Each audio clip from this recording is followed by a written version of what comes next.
All right, so my intention with this circle for 12 weeks, 12 weeks is not much, as I mentioned before. It's not much. But my hope is my intention, my ideal case scenario, what would have happened here after these 12 weeks is that some of you or all of you, you strengthen your own self-practice, whatever it is. Probably all of you, you got to this point and, just that you got to this group, it means that you have some interest, could be a little bit or could be a lifelong commitment towards inner work. Either you're new or you're seasoned. My ultimate win would be if you come here with some tools and a sense of solid self-practice so you can keep working on yourself in a skillful way. So to work on yourself or developing your meditation practice, your witnessing practice, without this, it's just ego kind of moving furniture. Let's say I'm unhappy and my room is full of furniture. I can't move. Without witnessing and awareness-based practice, it's more like moving furniture. I think most therapies like that, kind of moving furniture. So instead of being cramped, you have a little corridor so you can go there. But I'm interested more like that we clear out the stuff that we don't need and we dance. We can dance, not just go through a little corridor.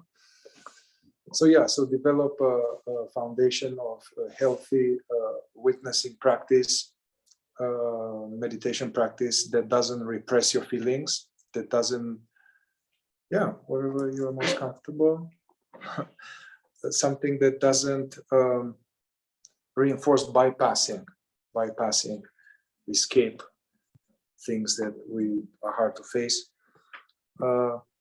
And also part of my intention, besides the meditation practice for you guys to develop, but also some way to skillfully process, not just meditation, process triggers, process what to do with thoughts, with recurring painful thoughts, what to do with feelings. So that's my intention. And so far, I think this is week four. So far it was a little introduction and this or that. You guys had a little taste. Then I each time I bring this aspect of witnessing and being present, and then I started to bring this witnessing thoughts, so witnessing sensation and feelings. We talked about not resisting unpleasant feelings, and we talked also last time, I think, about mining. So we already, this is actually very useful, mining, because if we learn mining, we can already get deeper in processing our own emotions and bodily contractions in the pain body. So we talked last time about if there is a unpleasant sensation or something in the body, especially in this area, it's most likely there is something hidden. So we looked into how to see what it says, if this in my belly were to say something, then it will reveal probably a thought or a memory.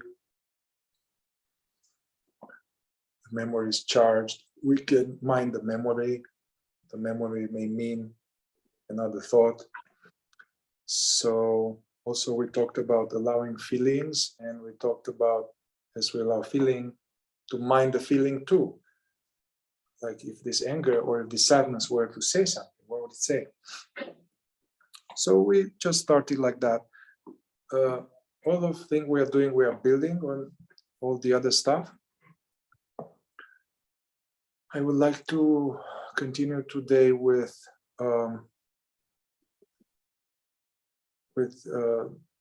introducing some information about deficiency story, as well as about patterns. Yeah, I encourage you to get something like a notebook or something, and it's good actually to have like a deficiency story section where, as you discover them in yourself, you can put them there. It's a short sentence, your deficiency stories or limiting beliefs, so they are no longer a mystery. I think last time we got already into some crisp, and then you can have another page or other section for patterns. And then I will want to go even today.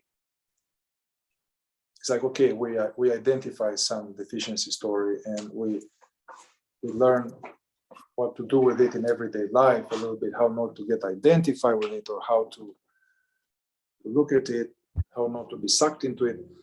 But the idea is to deprogram them.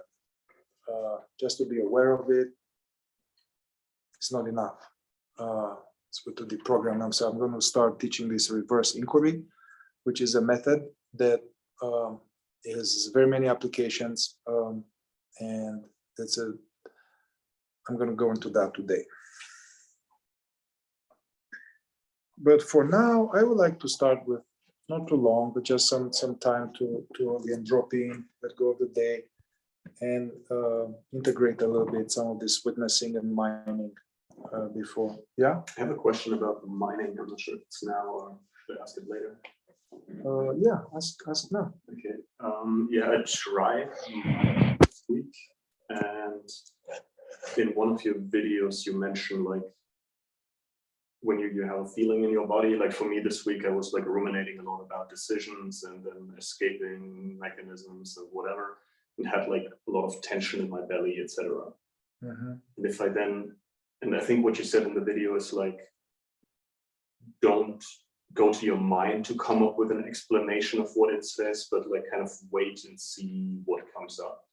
And that I felt didn't really work, in a sense that I felt like if I don't do anything, then I just sit there and I'm like, okay,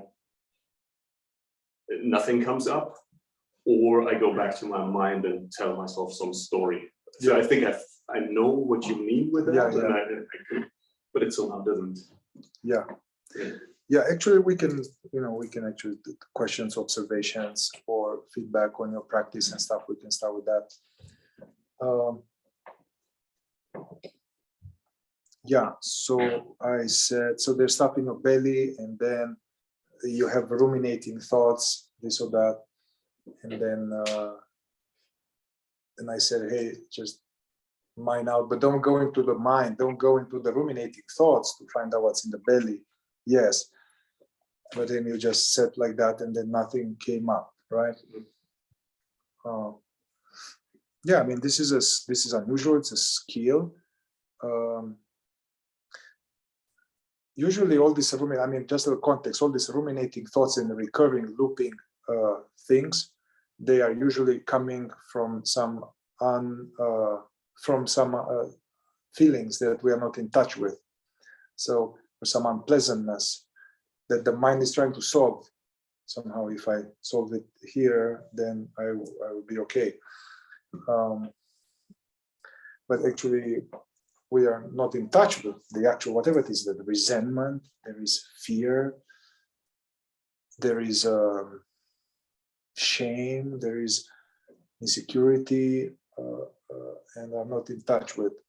But to go straight into your question, what I didn't want to do, like, okay, there's something in my belly, and to be like, oh, what is this about? And kind of go in my mind away from it. Mm-hmm. So that doesn't work.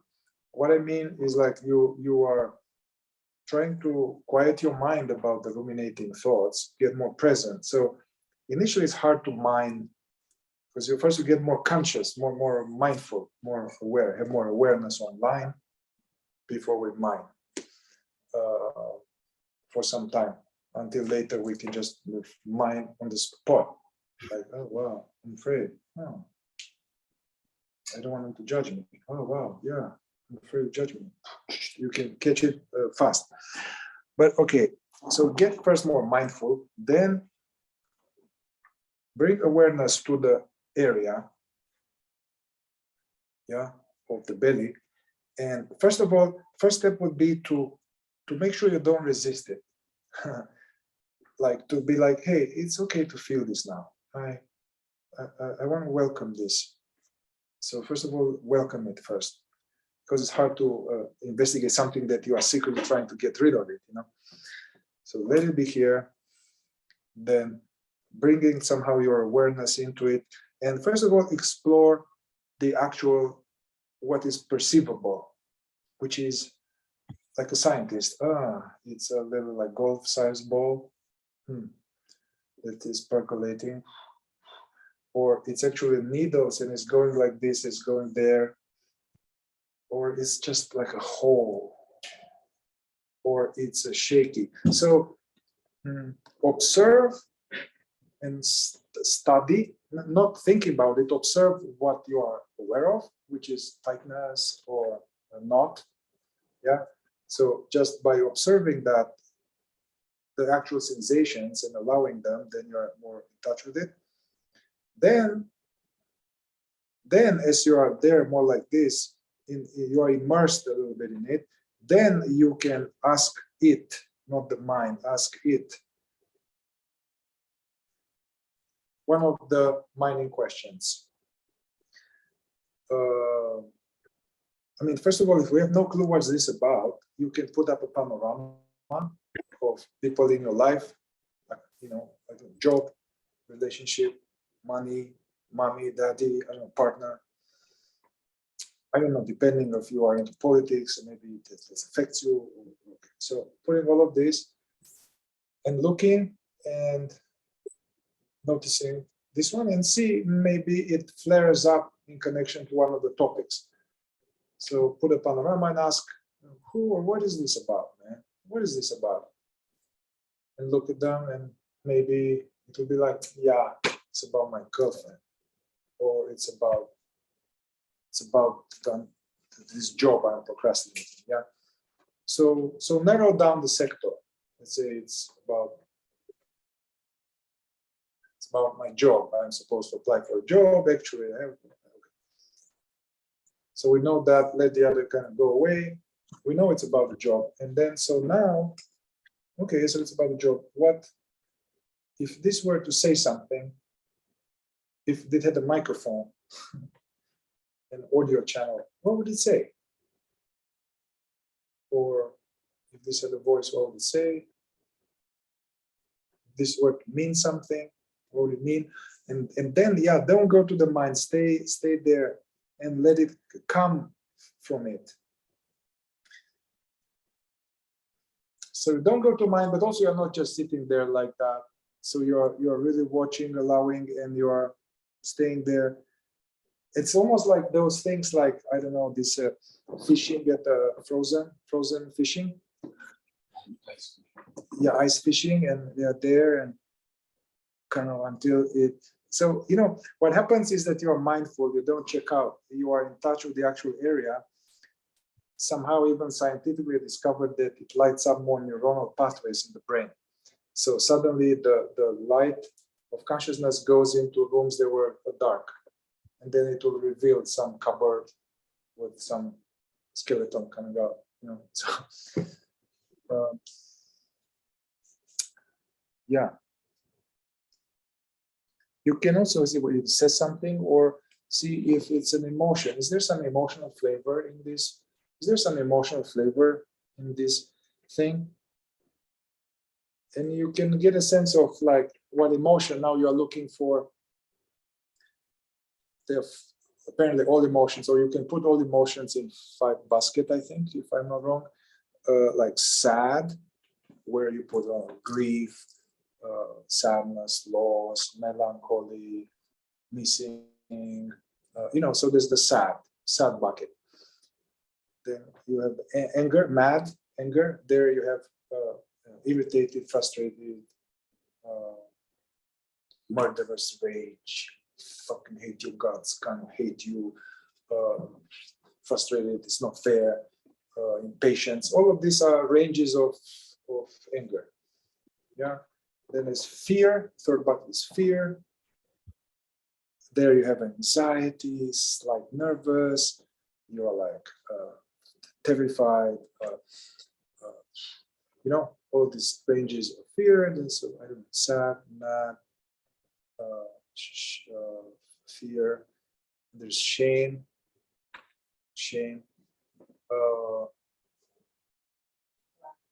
and then glad. Yeah, there's the joy. Usually we don't usually have to mind out joy because you're happy and you're like you don't think about these things. So yeah, so see. So don't be like, oh, what kind of emotion is this? It feels like I don't matter. No, that's not a thought. That's not a thought. I mean, this is a thought. It's not an emotion. I mean, yeah, if I believe I don't matter, then I probably have a bunch of like some sad and some hopelessness and some fear or something. But try to. What emotion is? What is this? Any emotion? It's like, oh, I'm afraid. I'm afraid. Okay, I'm afraid. Even putting words on it, I'm afraid. And you know, don't rush to do something about it. Hey, there's nothing to be afraid of. You know, this is one of those parental things that are really bad, and they come from good intentions. The boy comes to daddy in the middle of the night, daddy, I'm afraid. And then the guy usually is trying to help them out by explaining them that there's nothing that you're afraid to be afraid of, and this is not helpful. This kind of first thing would be to help the boy. Oh, you're scared, huh? It's scary, yeah. Where do you feel it or something? Oh, it's like so first to acknowledge so they know that it's okay to have fear and whatever, not go into problem solving. Yeah. That's about mining.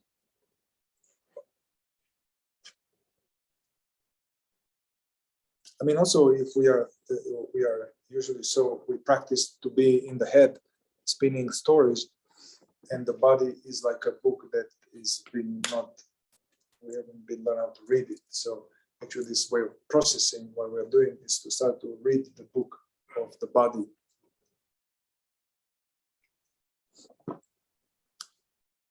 Any other question based from your observations or homework or?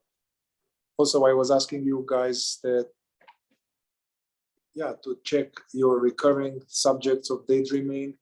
I'm curious if you notice some pattern of recurring subjects of daydreaming.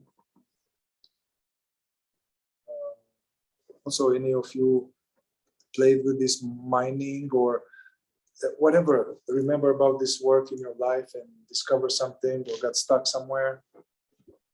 You said you discover some recurring pattern of thought. Maybe. It's more like it's recurring, but it's like multi-faceted, like all the different. So yeah, there is a case like this, like and this is common, and other people posted here. Something bad happened and is suffering, and this is very common that the Eckhart Tolle talks about that. I guess the pain body is there, and then it activates itself by going there, even first thought, and churning on this, and we are churning on this in the mind, basically. So there are different ways to work with this. Ultimately, the fastest way to discharge that is to, in my book, to, let's say if I had this, I would work with someone one-on-one or even like just one process where actually I bring all those up and process it thoroughly. Okay, so this would be one way to go.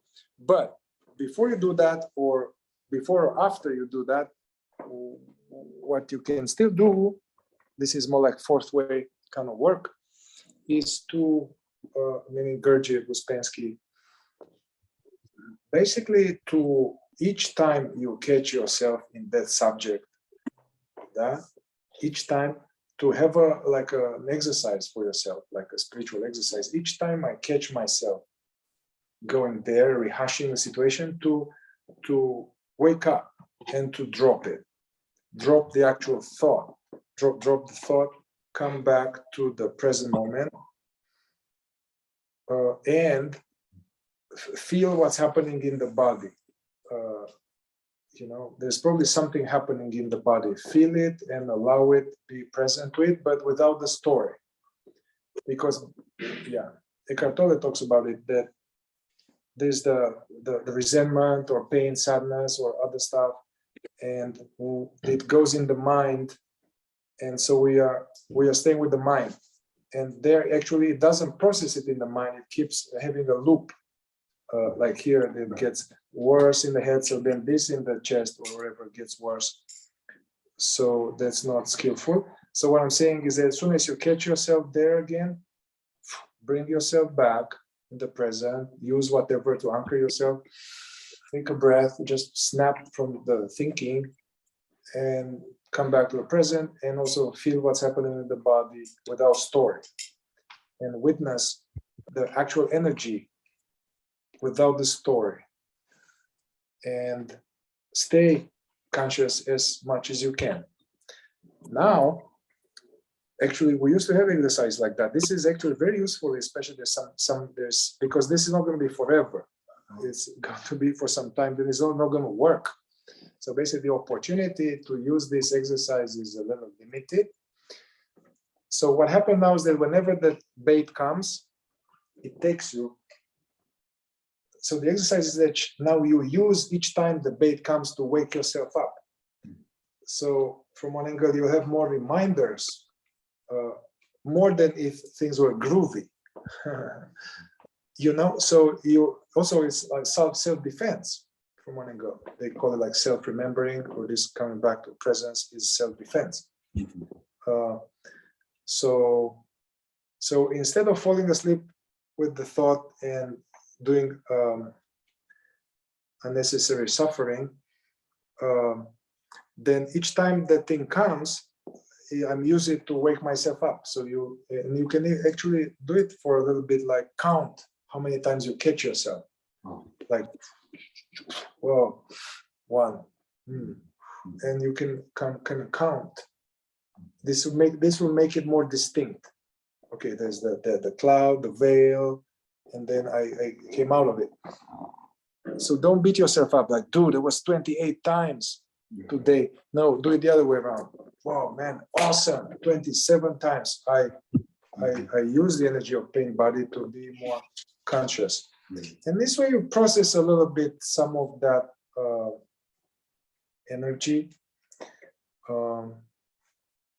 But that will be something to do the slow way.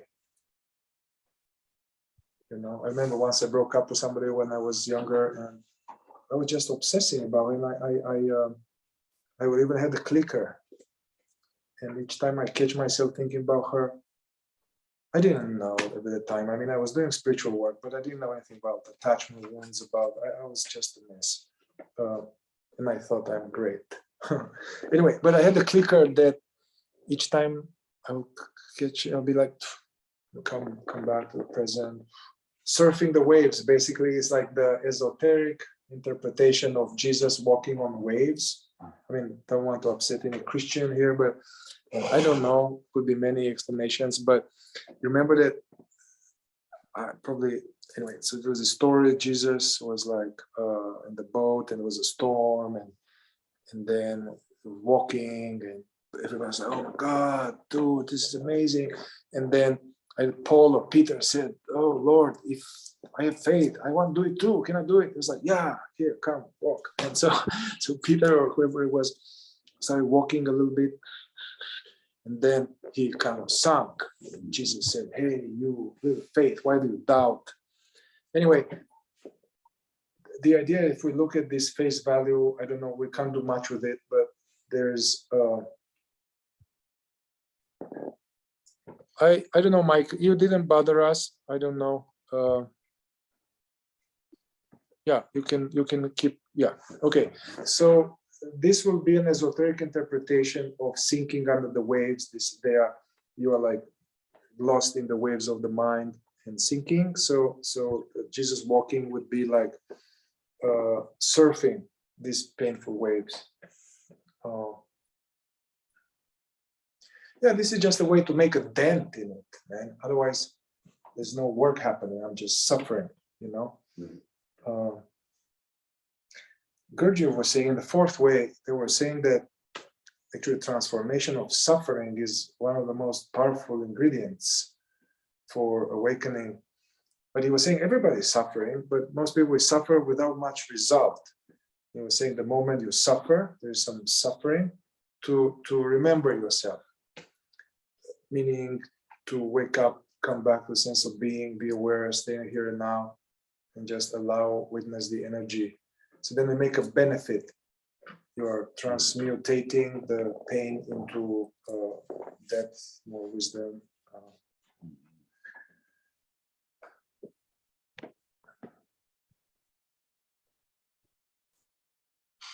Let's see what people said here. My recurring. So, hey, you can't hear me, Elizabeth? The sound is bad. Oh, the guy who shared, he was a little farther and he was speaking softly. I think now you can probably hear. Elizabeth? Yes, Okay. I'm able to hear you great, but I wasn't able to hear the shares in the circle. Okay, all right, I will have them speak louder. My recurrent dream is thinking about other people. Life can take me so deep that I hurt myself for being distracted, looking the imaginary life in my head. Yeah, get more distinct about this, thinking about other people. Get more precise. Other people in which way? There's some more current theme. You are thinking about people in a way that what? They are better than me, or there are judgments about other people. Zoom more into this. My recurring daydream is about other people. Study it more to see in which way you think about other people. That's a little vague. See which way. Is it comparing? Is it judging? Is it thinking that they are not doing the right thing? Is it that I'm better than them or I'm worse? Yeah. Mike says, my recurring daydream can be a mix of topics, obsessing over what others are doing or not doing. Yeah. How they may be doing it wrong because it's not how I would do it. Yeah. Other people are doing it wrong. They should be doing it differently. Hey, this is good. This is good, great insights. You are now, yeah, be a researcher into your own ego. So you can write this down. It's a recurrent. We are going to go deeper, and there is some subconscious juice we are getting from that. But we'll see later. Now we are more like dealing with the waves. We're not yet to see what drives the waves, but okay. How they may be doing it wrong. If I had an interaction with someone, usually negative, and then thinking of what I said or did. Yeah. I feel I'm stepping into a version of myself that wasn't alive or aware when I was young or unaware. Sometimes it's dangerous, but it feels good. Yeah, in this fourth way path, which actually I liked it. It was a long time ago, but it was made to be in life. In the past, people who were deeply interested in a work, they would have to go to a monastery, ashram, somewhere in the past. And that fourth way was to be done with jobs, with wives, so in life. And we're saying one of the obstacles to happiness or awakening, or one of the deeply mechanical unconscious tendencies, they will call it, it was called inner considering, and it was a term, but what it meant to this being identified with what other people think about me. Yeah, this tendency to think about what other people think about me, and to engage into some inner dance to ensure that they don't think bad about me and they think good of me. So this preoccupation with how my image is perceived. And even people, they say, I don't care, you know, especially people say, I don't care what people think about me. You know, that's a top layer, but this is deep stuff, you know. So yeah, you are pointing to this, Mike. You know, when I had interaction with someone, usually a negative, then think of what I said or did not say. Actually, this is a good pointer. Whenever you catch yourself into these looping thoughts, thinking about what other people think of me, fear of being judged or wanting to be liked, appreciated, or engaging in things with this agenda, know that this is a solid, this is the ego setting, let's say the ego setting. So we are asleep, and this goes nowhere. And anyway, it's good to know. Hey, this is so. Then do the same like with the other exercise. Whenever you catch yourself into that, then come back into the present, drop it, and come back. So this way, each time we notice this, can wake oneself up.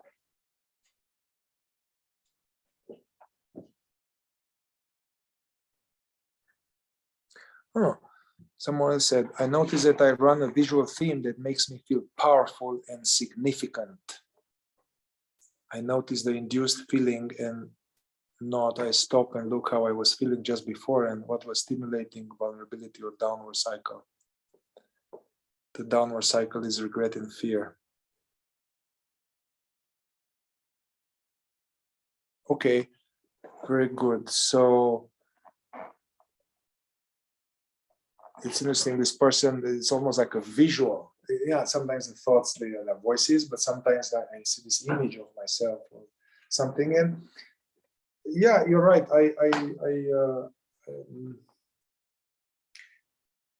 The ego program can usually is deficient. They're running some deficiency program, not good enough or broken or something not enough or not something. But some people have inflated, like an inflated image of myself, vanity. It's got like vanity or arrogance or sense of superiority. I used to have that very strong. That I know better, I'm better, I know better, people don't know, and kind of some fake feeling of superiority that was giving me juice. But underneath, I didn't know. Underneath, actually, this is like insecurity and trying to get approval and trying to be liked, and it's just some fake shit. But anyway, keep in mind, you may have inflated tendency, and you are mentioning here very good. You know that you notice that you have that ego inflated thing, and then you notice it, and then you have this beating yourself up. That's what you're alluding to. Yeah. Hey, this is an important thing that you say here, Dave. And an important principle when we observe our ego is that the more we see it, we will be horrified. We're not going to like it. It's going to be like, oh my God, what the fuck? You know, if we just see what it is for what it is and not bullshit ourselves, we can be upset with ourselves, angry or disappointed, disillusioned. And the trap here is that now I'm going into, I'm upset with myself, and it seems virtuous. Even if you're trying not to be in daydreaming and you catch yourself in daydreaming all the time, there may be this inner bad parent, be like, oh God damn it, man, you're daydreaming all the time, or oh man, look at you, you're full of shit, man. And so that's a trap, because we are awake for a moment, we see something, So that's great. We are awake to our mechanics. And then another thought comes that says, oh man, you are disgusting, you know? And then we identify with this thought, you know? And then basically we fall asleep now, beating ourselves up. So the instrument here is to not judge what we observe in ourselves. That's very important, to observe ourselves as an interesting, curious stranger. As the attitude, to observe our ego patterns as an interesting, curious stranger with like dispassionate, like more like a professional, like a scientist. You're not like, oh God damn it, look at this butterfly. This is so fucking weird. It's like, no, it's like, it's like, so be more, yeah, because in this way you can stay in this witnessing.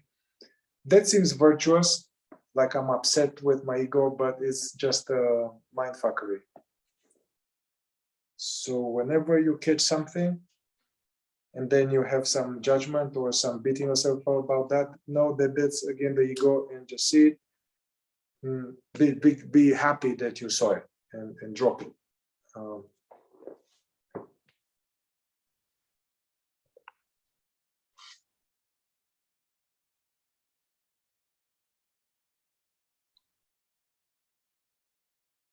Yeah.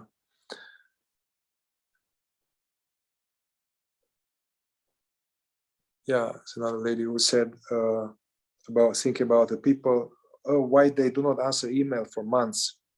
Yeah, I judge people that not answer. Yeah, that reminds me, you sent me an email a long time ago and I didn't answer, but then I answered. Yeah. Well, here, you know, Claudia, you already know this from Killer Bee, so that's something to not stop there, but to boomerang. Okay, they didn't answer my email, is to see the fact that they didn't answer my email, what old story is evoked in me about me. And it may be that I don't matter, or I'm not worth my time. I don't know, that thing with the email touches a button of some sensitive spot. Yeah.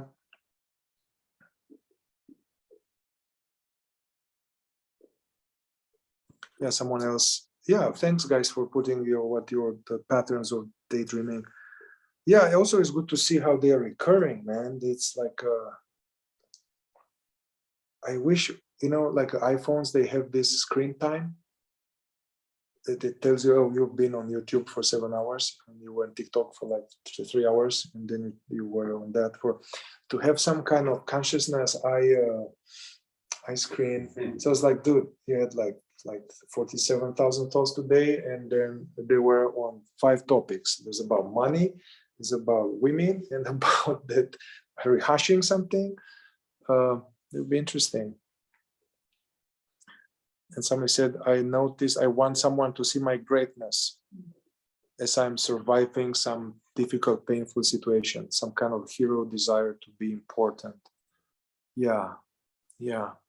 And as you guys share, and we all share, you will see that it's kind of the same thing. They are universal.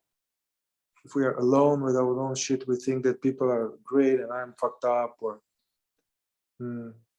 but sharing in groups like that, you can see there's just the same thing. Someone else, monkey mind tends to go to finance and security planning for the future. Rehashing mistakes, focusing on what I could have done, blame, shame, I'm not good enough or undeserving of happiness. Okay, so Amanda, so put in your journal, especially if you work with someone one-on-one, that's very good. So you already, you know, shame, not good enough, so I'm not good enough. These are a good deficiency story to know, because they're not looking at them, they're going to play out, and you attract men, they are going to reflect back to you. So I'm not good enough, and I don't deserve happiness. So write it down, bring it to your one-on-one, and you can get straight into challenging that.